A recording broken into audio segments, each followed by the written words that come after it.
Hello and thanks for checking out my video. I got a Hobbyzone Super Cub here and I'm going to show you how to change the prop and a couple things to look out for when doing so. First off, you'll probably notice the yellow tips on this prop here. This prop is actually off a P-51. I think they're a little bit cooler looking airplane and it just fits right on there, so same price, hey, how can you lose? So anyway, I happen to have a pair of needle nose pliers here. You can use any old Lyman's or some regular pliers or whatever, adjustable. Anyway, what you're going to do is grab the prop. I like to grab it as close as I can to the drive shaft hub here, if you will, and hold the prop, grab the nut, turn it counterclockwise. It shouldn't be very tight. This should be pretty easy because over tighten it'll shove the prop on that back nut, which I'll show you here in a minute. So loosen it up.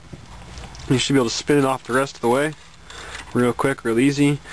And then I like to grab it evenly from both sides so I don't put any undue pressure on one side or the other to then tweak the prop here or bend it or break it. And then just put my thumb over the drive shaft here and pull it on off.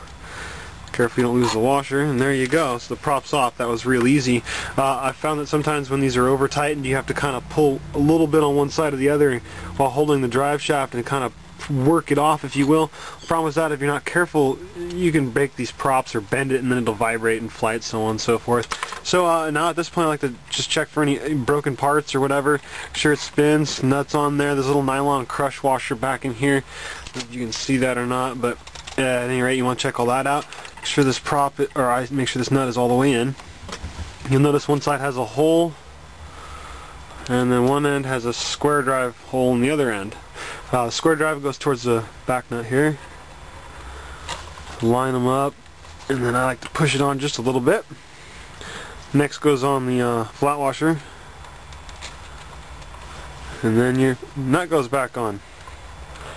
You spin it all the way down until it touches, as firm as you can by hand. Once again, try to hold the prop close as you can to the hub there, and tighten the nut down. Now, if you're not careful, you'll notice that it's still tightening and tightening and tightening. It's because it's actually shoving it back, the prop onto that nut back in there. And when that happens, then it's going to be harder to take off. So I don't tighten that terribly tight. I've heard of some people using some Loctite on these threads because the nut here will have a tendency to back off after a while. I've had a few times, all of a sudden I still have throttle. It sounds like I have throttle, but I don't have any go. So my simple solution to that is take a second one of these nuts, exact same size, thread it on, and then tighten it down against the one you just put on there. That isn't going to come off. There you go. Problem solved. Hope you enjoyed this video. Thanks for tuning in.